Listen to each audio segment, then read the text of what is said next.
So this dough has been resting now for 20 minutes. The gluten's all relaxed. I've put a little bit of flour on the smooth side so it doesn't stick when I flip it over. I'm going to press it down, degas it gently. And now to shape the circular dough.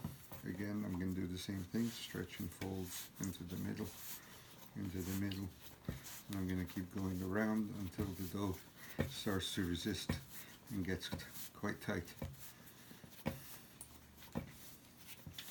And then I flip it over, drag it towards me, turn it, drag it towards me, turn it, drag it towards me, tightening up the top surface. And before I put it into rest overnight in the basket, I'm just going to leave it for 2 to 3 minutes so that the base seals, and then it's ready to go.